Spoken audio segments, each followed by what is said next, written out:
So welcome to daily discussion. The first topic that will take up is net damage on the fishery dispute India and Sri Lanka. The resumption of the fishing of India's eastern coast, including the Pak Bay, after the annual 61-day ban on fishing has led to death of a sailor from the Sri Lankan Navy. Relevance of this is Pak Bay, that Kanke Santhuri near Jaffna in 1974 and 1976, bilateral agreement, international maritime boundary lines, etc. Relevance of the Pak Bay fishing dispute, comprehensive strategy to ensure sustainable fishing practice in the region. We can discuss this topic from the prelim and the main point of view. Let fishery dispute India and Sri Lanka. The Sri Lankan Navy has carried out an operation on June 25th morning to chase away a cluster of Indian poaching trawlers in Sri Lankan water of the Kanke Santhuri near Jaffna. A trawler vessel was impounded and 10 fishermen apprehended, of whom 8 were from Tamil Nadu and the rest from Andhra Pradesh. There have also been several cases of Indian fishermen dying too. The Tamil Nadu Chief Minister K. Stalin sought the intervention of the External Affairs Minister S. Jaishankar, releasing the vessel and the men. In his reply sent to the Chief Minister on Thursday, Jaishankar said the Indian High Commission has been seeking the early release of 34 fishermen in judicial remand and 6 others who were serving sentences in Sri Lanka on these cases. The resumption of the fishing of India's eastern coast, including the Pak Bay, or the annual 61-day ban on fishing has led to death of a sailor from Sri Lankan Navy. The Sri Lankan Navy has carried out an operation on 21st June morning to chase away a cluster of Indian poaching trawlers in Sri Lankan water of the Kanke Suntharai near Jaffna. A trawler vessel was impounded and 10 fishermen apprehended, of whom 8 were from Tamil Nadu and rest from Andhra Pradesh. It's an opportunity for two countries to receive the negotiation process exclusively to deal with the fisheries dispute, which became aggravated in the wake of the 1974 and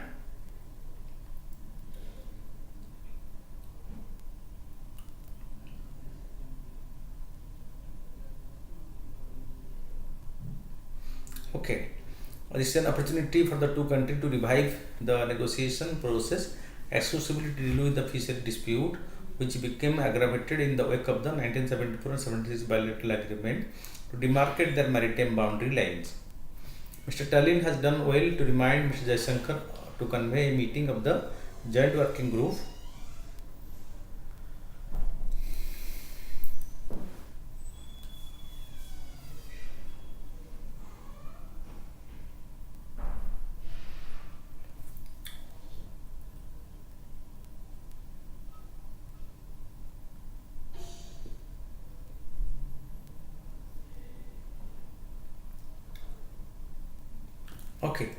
So the act of Indian fishermen crossing the international maritime boundary line are clearly illegal. Factors relating to protection of the livelihood opportunity cannot be dealing from the importance of the preservation of the marine ecosystem, because there is a fishing ban for nearly 61 days to protect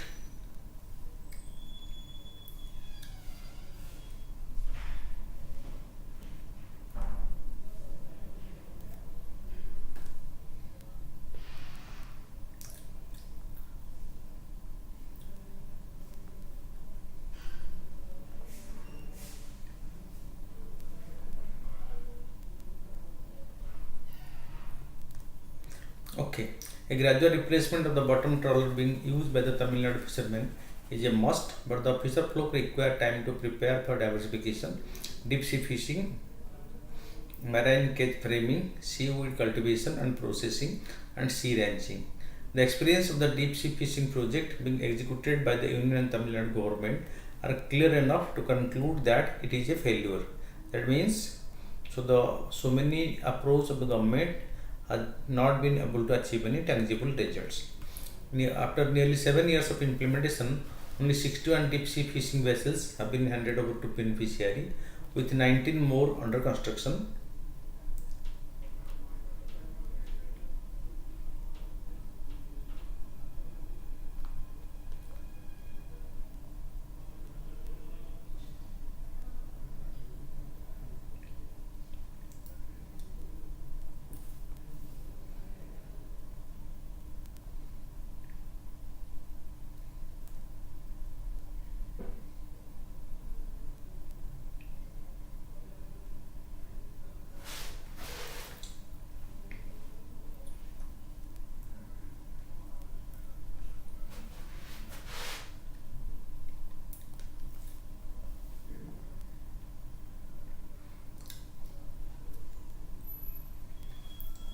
Okay.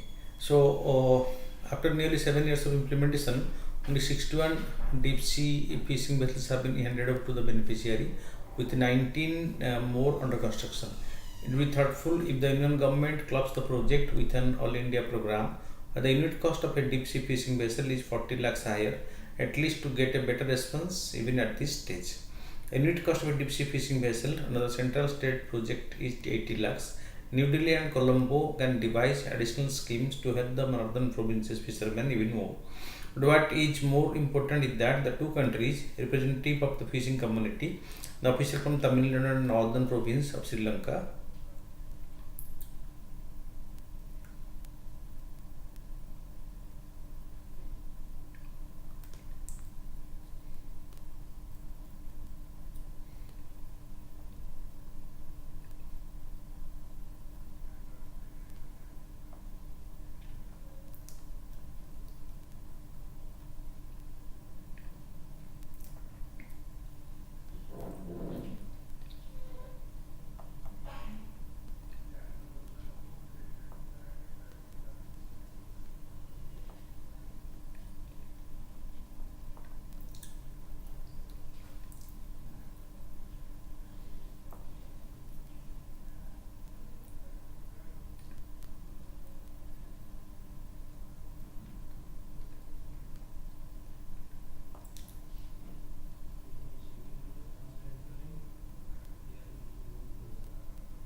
okay, but what is more important is that the two countries, representative of the fishing community and the official from Tamil Nadu northern province of Sri Lanka, could meet soon to find a way out of the dispute.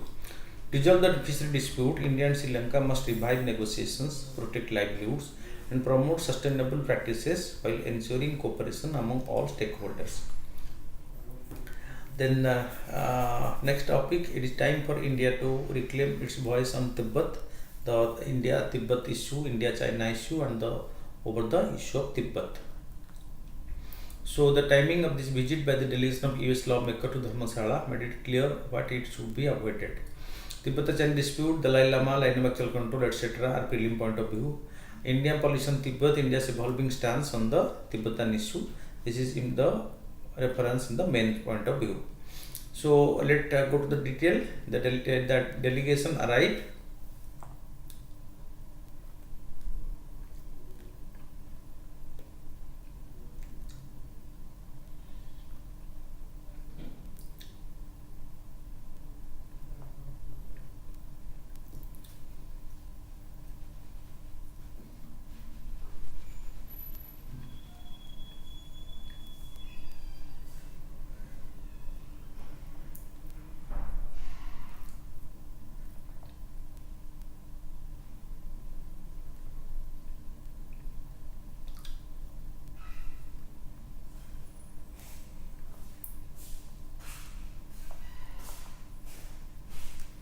Okay. Both the delegation arrived just day after the passage of the promotion a resolution on the Tibet-China Dispute Act in both of the US Congress, which now await US President Joe Biden's signature. Both Democratic and the Republican co-author of the bill were part of the delegation invited by the Central Tibetan Administration that manages affairs on the Tibetan diaspora in exile worldwide for a special facilitation. Given the circumstances, New Delhi could have been more than aware of the content of the speeches they would make, slamming China for its preparations of the Tibetan people, calling for talk between the Dalai Lama's representative and Beijing that was suspended in 2010 to be restarted and for a pre-Tibet.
Okay, given the circumstances, New Delhi could have been more than aware of the content of the speeches they could make, slamming China for its repression of the Tibetan people, calling for talk between the Dalai Lama representatives and Beijing that was suspended in 2010 to be restarted and for a free Tibet.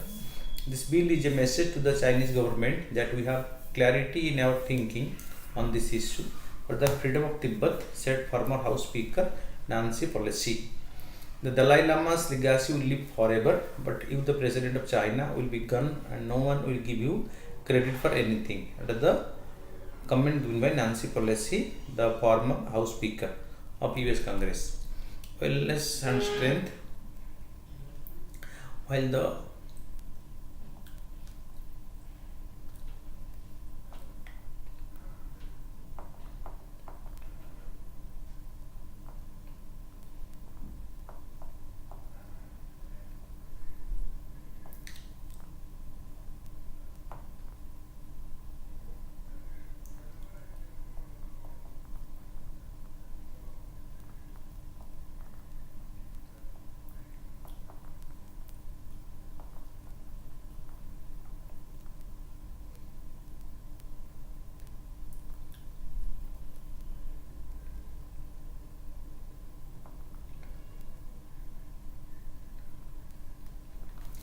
Okay, some people have even interpreted it as a strong message from New Delhi to Beijing amidst continuing tension between two countries.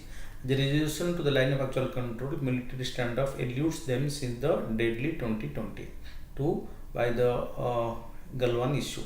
However, New Delhi's decision to allow American politicians to take center stage among the Tibetan refugee population in India in order to promote a US law and pitch US policy is not a slow of strength but convey witness that India is okay.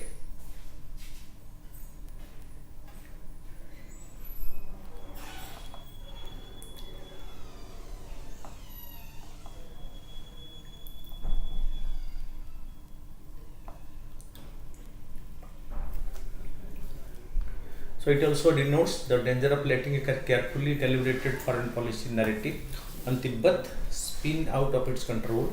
To begin with, India has not joined the US in publicly articulating its concern on the treatment of Tibetans simply because its actions since 1959 of offering the Dalai Lama refugee and allowing Tibetan refugee to settle in India speaks much louder. To this day, people from Tibet trek across the Himalaya to seek refuge in India because they are not officially allowed. Often, parents send just their children over, fearing for their future. A Tibetan curriculum get more standardized to the mainland system, rigorously enforced by the Chinese Communist Party. Given India's own sensitivity on sovereignty and territorial integrity, New Delhi has worked out its own formulation on the Tibetan issue and ties with China. It has recognized the Tibetan Autonomous Region as part of the territory of the People's Republic of China since 1954. Since 2010, however, giving Chinese refusal to respect Indian territorial integrity, its renaming of the places in Arunachal Pradesh and its issuance of staple visa to residents of Jammu Kashmir, India stopped articulating one China policy or making reference to Tibet in official statements. It contains that Dalai Lama is a revered spiritual leader, despite China's protest that he is a separatist or splitist.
It contains that Dalai Lama is a revered for spiritual leader in Indian point of view, despite China's protest that he is a separatist and spiritist.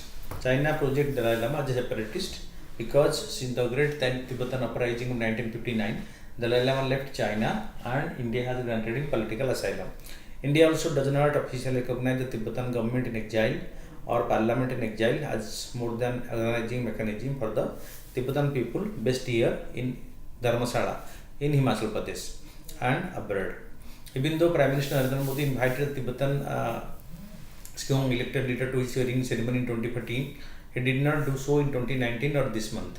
In 2018, a government circular reminded officials of Indian policy asking them not to attend events commemorating the 60th year since the Dalai Lama flight to India. New Delhi has become more sensitive to such issue as it evident from its objection to US ambassadors visiting Pakistan occupied Kashmir or to the space given for the political extremist Khalistani separatist rallies and referendum in US, UK, Canada and Australia. India is taking these issues very seriously. Moving out of the picture, if the government wishes to change its line of mirror the more stringent position on Tibet adopted by the US, then Indian officials and leaders should have made a statement that were addressed instead by the US lawmaker to Tibetans in Dharmshala who were all waving US flags. Indian flags were hard fever. The superfluous of the allowing the US delegation to do so is underlining by the fact that Dalai Lama traveled to the US for medical treatment just days after their visit, and all the US lawmakers could not meet him in Washington DC instead. Above all, the problem with allowing US leaders to aim messages at Beijing from the populist in India and then have Beijing respond to those directly in what India is getting cut out of a picture when it has been the most important external figure.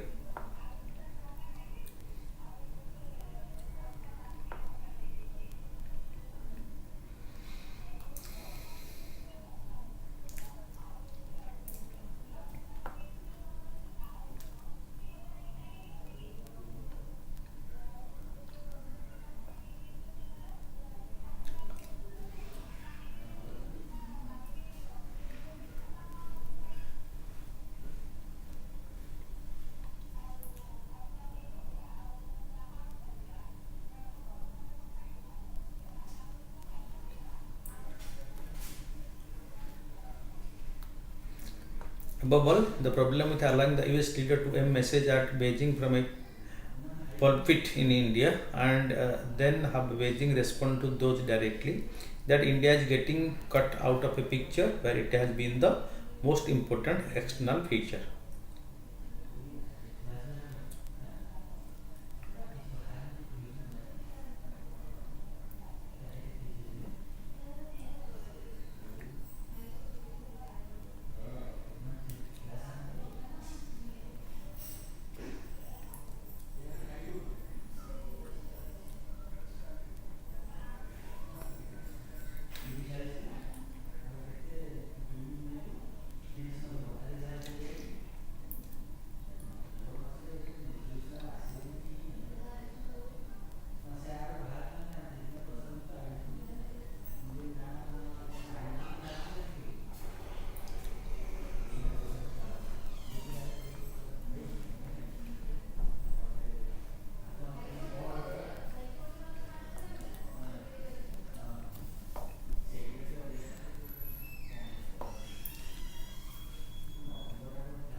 Okay.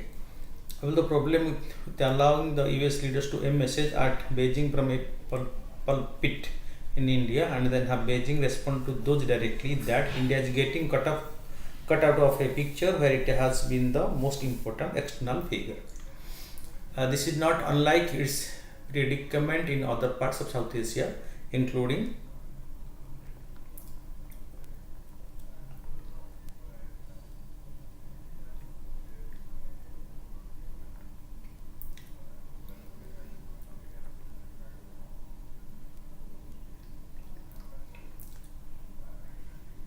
Okay, with the US giving the Karampa a home and accepting more Tibetan refugee on the one hand, and China's ever tightening control of the Tibetan Buddhist monastery in the Chinese control Tibetan TR stands for Tibetan Autonomous Region.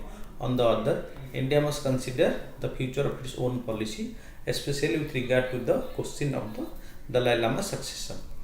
New Delhi must move more decidedly to reclaim its own voice and the pace of its own policy narrative without being big-footed by others. India must reclaim its voice on Tibet, balancing diplomatic relations with China while asserting its own policy narrative and avoiding undue influence for external powers.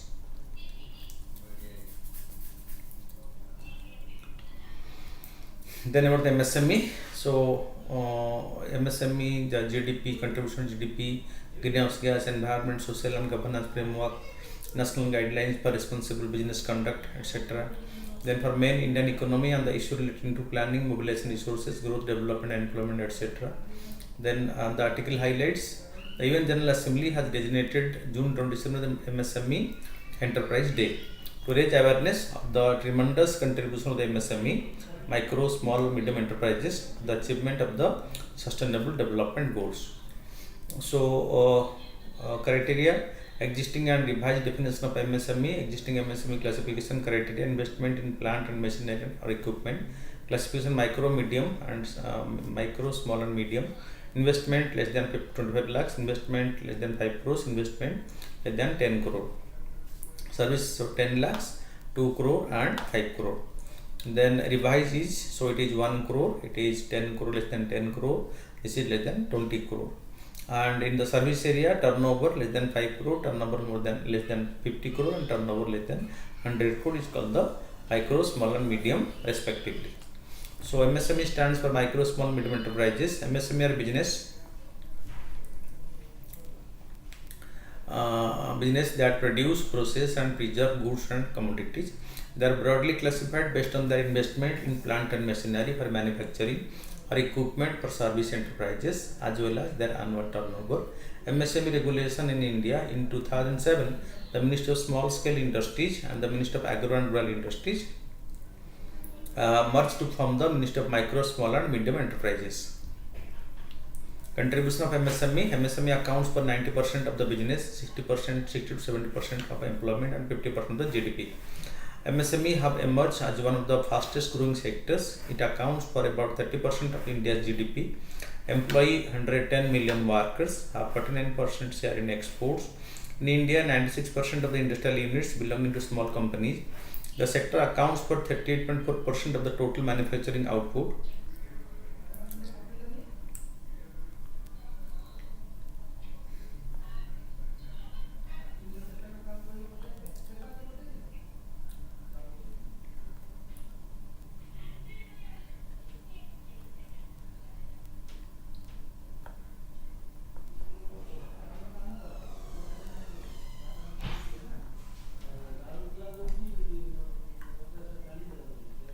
Okay, so have a 49% share in exports. In India, 96% of the industrial units belong to the small companies. The sector accounts for 38.4% of the total manufacturing output. It contributes 0.3% of the country's total exports. Employment generation. Over the last 6 years, there has been 110% yearly increase in the creation of jobs.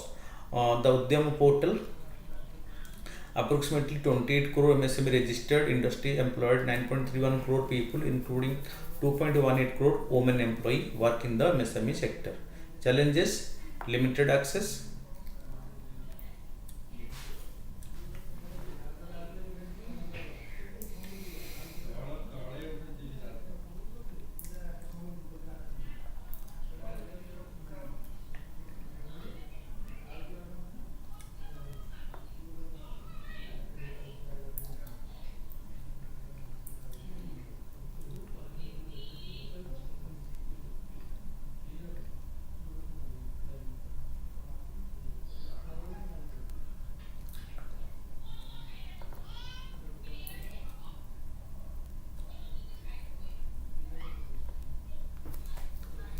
okay. Over the last 6 years, there has been 110% yearly increase in the creation of jobs. Then limited access to finance, technology and skill, their challenges, inadequate infrastructure, complex regulatory and compliance requirement, low level of productivity and competitiveness. Government data, it shows that over 10,000 MSME were closed in 2023, raising concern over the sector's health because around 10,000 has been closed. Climate triggered heat stress is increasing, seen as putting unprecedented pressure on workers. Such risk impact infrastructure, operations and resource, leading to a financial crunch, job loss and migration. It contributes significantly to the greenhouse gas emission. MSME generate around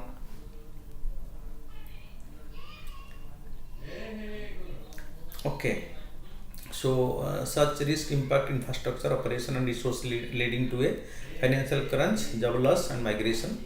It contributes significantly to greenhouse gas emission. MSME generate around 110 million tons of carbon dioxide regularly per annum, equivalent to the energy use of 50 million metric tons of oil per year for 200 energy intensive manufacturing clusters in India.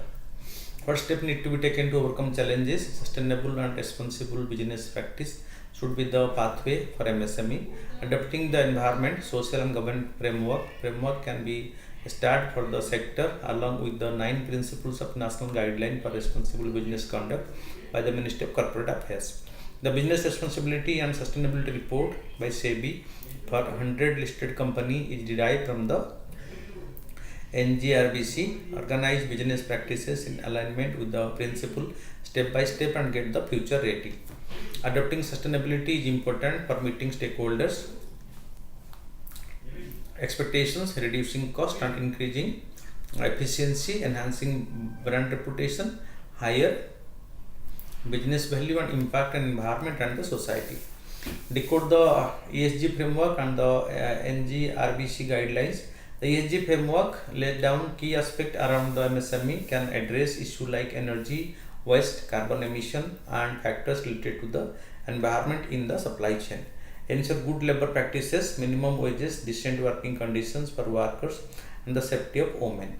The NGRBC guidelines urge business to conduct responsibility and sustainability and encourage and support their suppliers, vendors, distributors, patents and other stakeholders to follow the same. Systematic adoption of the ESG framework and organizing the business practices along the 9 principles of the NGRBC remain inoperative. To incorporate sustainable practices into their business, government, industry, associations, civil society organization and other stakeholders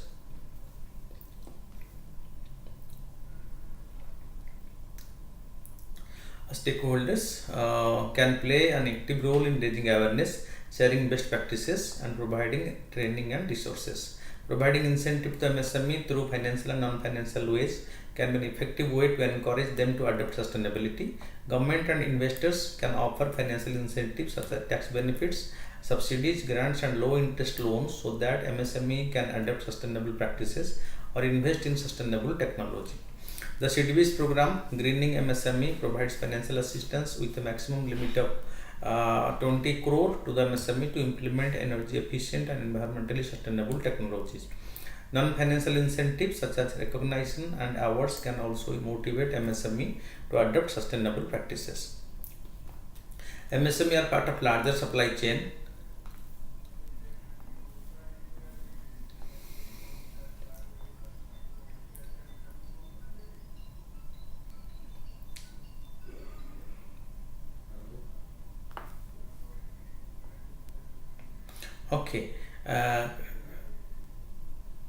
The supply chain and collaboration with supply chain partners can help to drive sustainability improvements across the value chain.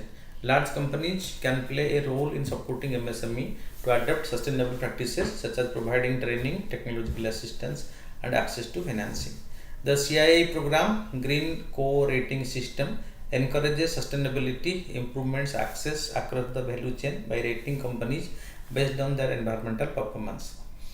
MSME that adopt sustainable practices can often achieve cost saving, improve efficiency and differentiate themselves from the competitors, making sustainability a competitive advantage. Government and other stakeholders can promote this to encourage MSME. This can be done through rating and recognition. The Indian Green Building Council program IGBC Green Factory Building Rating System provides certification to factories that adopt sustainable building practices.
Okay, government and other stakeholders can promote this to encourage MSME.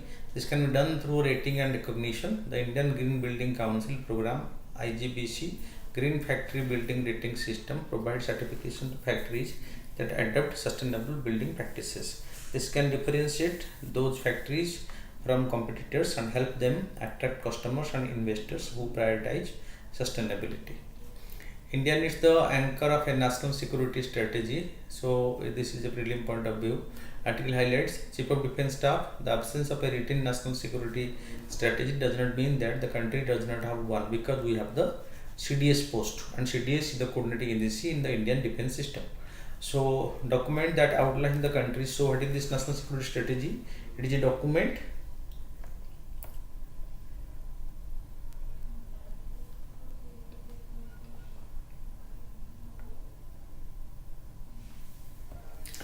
document and outlines the country's security objective and the way to be adopted to achieve this. An NSS should consider traditional and non-traditional threats affect the state, individual and the entirely of the humanity. It must work within the framework of India's constitution and democratic principle. The strategy often includes assessment of political threats, resource allocation, diplomatic and military action, and policies related to intelligence, defense and other security related areas. Strategic risk. The world is throwing up a slew of strategic risks, from climate change to pandemics, which require decades of coordinated policy effort to address. China represents an unprecedented area of interconnected challenges, from an explosive naval buildup to geo-economic clout in South Asia, to leverage in global supply chains.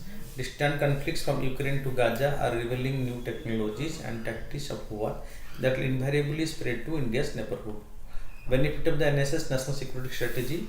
It would force the government to undertake a comprehensive strategic assessment, a review of the country's threat and opportunity, and a stocktake of global security threats. Periodic review would force India to spotlight evolving challenges such as growth of the Chinese a review of this country's threat and opportunity, and a stocktake of the global security trends. Periodic review would force India to spotlight evolving challenges such as the growth of Chinese Navy, even though it does not pose an urgent and lethal threat today. The national security strategy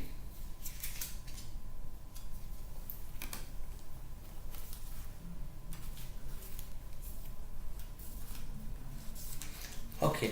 So for example, such as the NSS could provide a coherent framework for long-term planning, and NSS done rigorously could give the government an overarching strategic blueprint to adjudicate. For example, would the Indian Navy demanding a new aircraft carrier, or the Indian Army seeking to raise a new infantry division. All will be coordinated by the this national security strategy, or will find a mention in the national security strategy, as the discussion is revolving around it right now. So in the absence of such process, scarce resources may get wasted on vanity projects with comparatively little strategic value.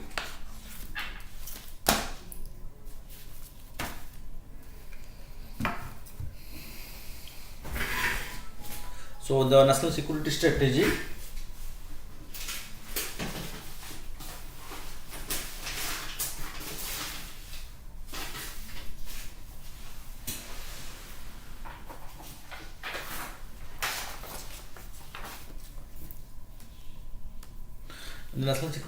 could provide an instrument for signaling to friend and foe alike. It could help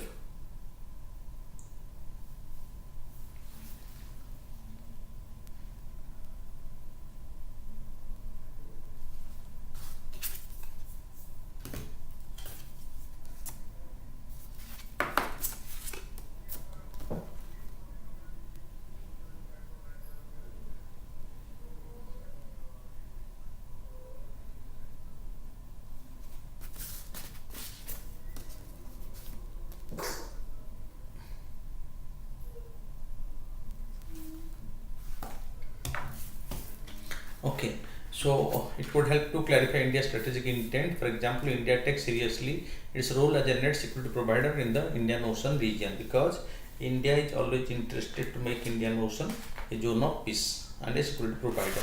Analysis could clarify India's policy for its partners, highlighting area of converging interest or explaining the limits on cooperation to help mitigate instances of mismatched expectations. The national security strategy could create a mechanism to force various arms of the government to synchronize their efforts, because under the national security strategy, so it will be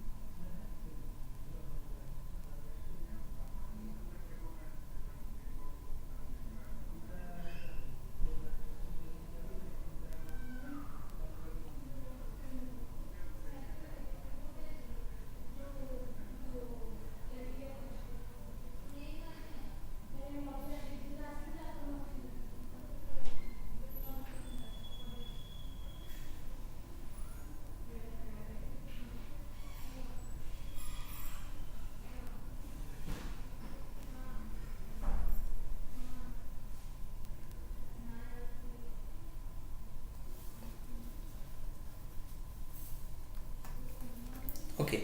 So within the military, the NSS could give the integrated defense staff and future joint organization a clear top-down mandate to better align the work of the Indian Army, Indian Air Force, and the Indian Navy. NSS could provide common goals and plans so that various national security agencies, including the Ministry of Defense, External Affairs and Home Affairs, and the intelligence agency, will coordinate. They could better coordinate daily at the working level rather than especially at the cabinet level.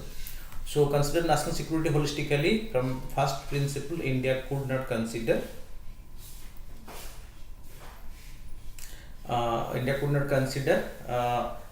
this reform or that relationship is a piecemeal or haphazard manner.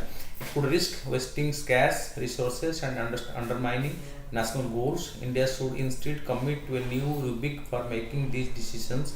It could commit to writing a national security strategy. NSS could introduce a noble accountability tool to ensure that the bureaucracy adhere to the political leadership intent and that the government's policy are as transparent as possible to Parliament and the people. The citizens of India have a legitimate need to know how their government is planning to safeguard their national security and how well it is performing.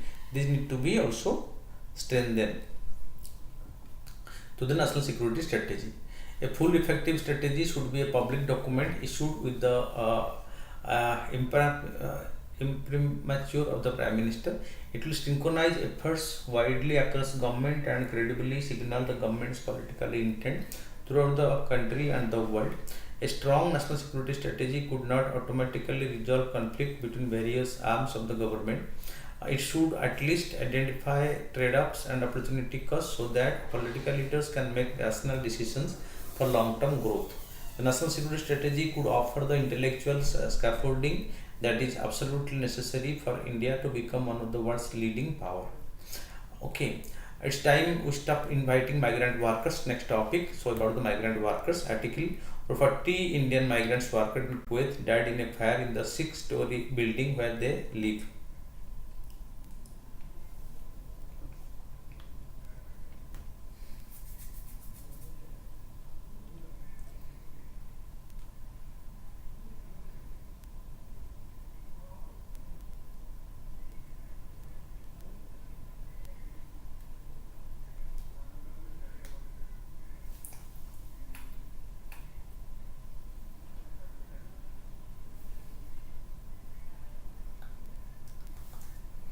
The International Organization for Migration defines migrant as any person who is moving or has moved across an international border or within a state away from his or her habitual place of residence. It's called the migrant.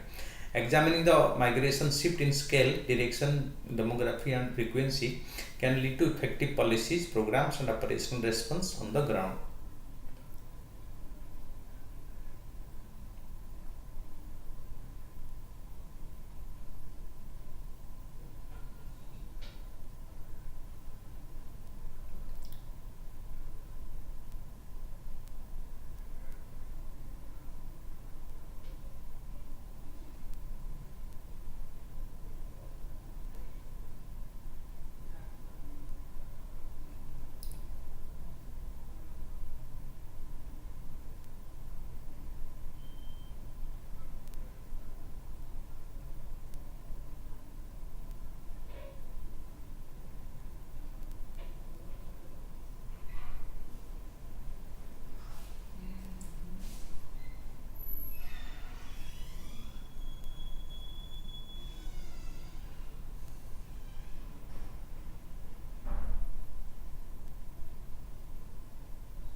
Okay, so examining the migration shift in scale, direction, demography, and frequency can lead to effective politicization, uh, policies, programs, and operational response on the ground.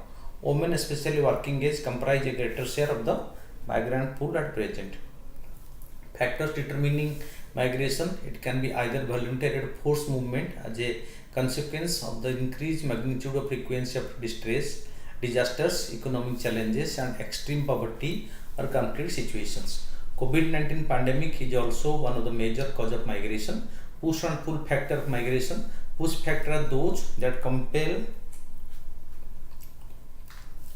a person to leave a place of origin and migrate to some other place, such as economic region, social region, lack of development.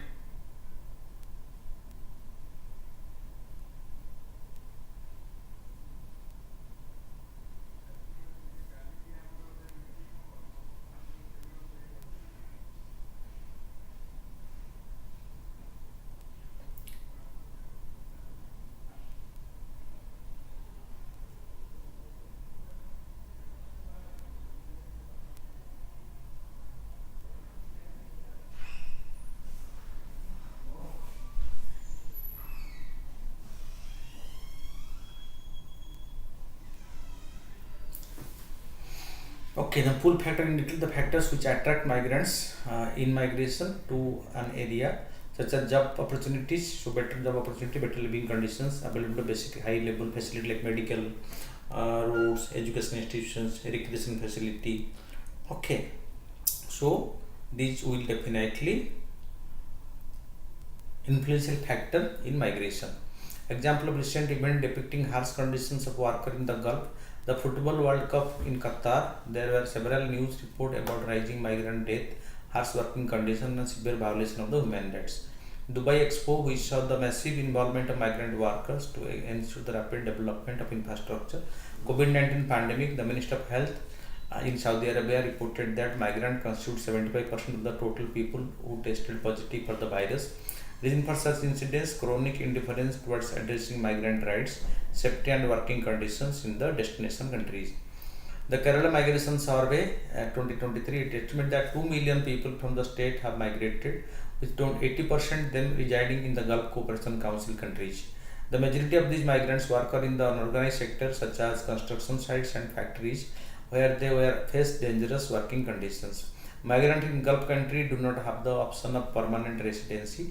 They are not adequately protected and have few rights. It can lead to exploitative labor conditions similar to those observed in the Qatar in the run-up to the World Cup.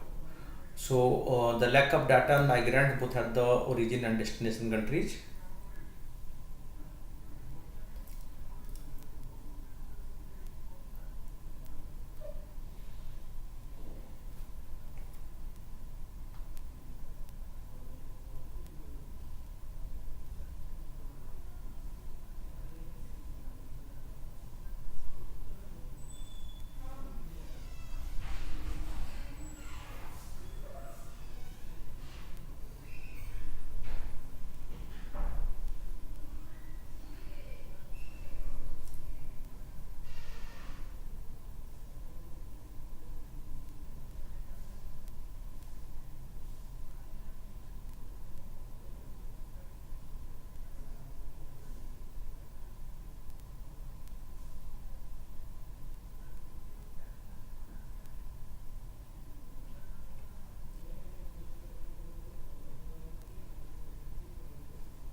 Okay, so neither the country's Minister of Public Health nor the several embassies of Asian countries have any concrete data regarding the health status of the migrants. The lack of clarity and uniformity in data available from different agencies was indicative of the grave invisibilization of the migrants, because no concrete data is available about the migrant workers, especially those employed in the low skilled, low paying job profiles. These sets of migrants also trained to be the most vulnerable, staying away from home with limited resources and means to defend themselves. Way forward, considering the strength of the Indian diaspora around the world, especially the migration corridor India shares with the West Asia, we need well thought out, effective policy to ensure the safety and well-being of migrants from India. Although sources of the data like the KMS provide regular updates regarding the pattern of immigration, the return migration and remittances in Kerala have been replicated in many Indian states, including Jharkhand, Punjab, Goa, Tamil Nadu, and Odisha, from where people are migrating. There is an urgent need to study the conditions of their migration and their lives in the destination countries. A national level migration database is a necessary step forward to adequately understand the various sections of the migrants from India and also the increasing trend of return migration as observed in the latest KMS figures. Most Indian migrants with a dream of a better future for themselves and their families. They are seen only in the reductive manner as people sending remittances to the home country. India has signed memorandum of understanding with almost the Gulf Cooperation Council country on mobility and migration. Yet India has not yet been fully successful in tapping the potential.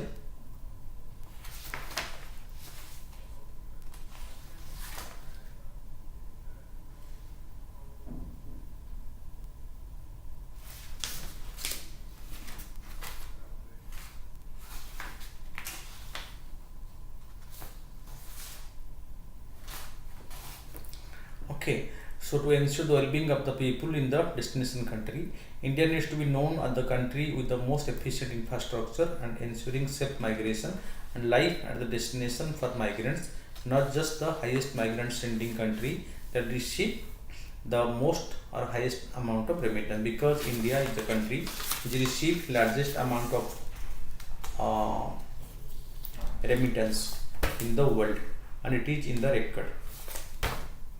Next topic is about the plastic treaty.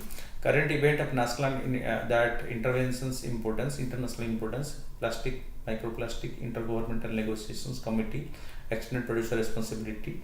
So, according to the OECD Global Plastic Outlook, global production of plastic waste was 353 million tons in 2019, more than doubled since it was in 2000, and is set to triple by 2060.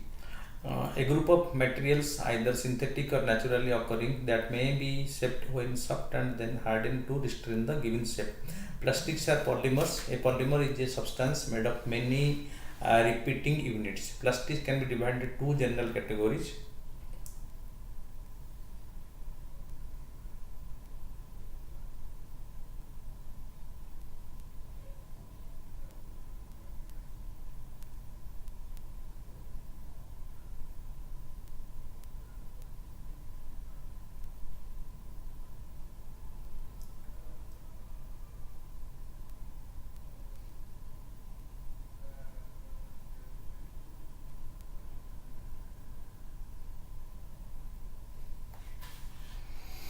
Plastic can be divided into two categories: the thermoplastics and the thermosets. Thermoplastics are defined as polymers that can be melted and recast almost indefinitely. Thermosets is a polymer that irreversibly become rigid when heated. So they are formed by the degradation and the fragmentation of the large plastic pieces that are improperly disposed of. Microplastic deposition and accumulation has been found in the Himalayan mountains, rivers, lakes, and the streams. Microplastic can be trapped in glaciers for a long time and released into rivers during the snow melting. Plastic management and informal workers: only 9% of the plastic was recycled, 50% sent to landfills, 19% increased, and 20% disposed of uncontrolled sites or dumps. According to the United Nations Environment Programme, of the 90% recycled, 85% were done by informal recycling workers. The Center for Environment and Justice and Development observed that informal workers promote circular waste management solutions. They help mitigate greenhouse gas emission, valuably contributing to sustainability. According to the UN Habitat's Waste-Wise City tool, the informal sector accounts for 80% of the municipal solid waste recovery in many cities. Recently, study by the UN Habitat and the University of Leeds estimate that around 60 million tons of plastics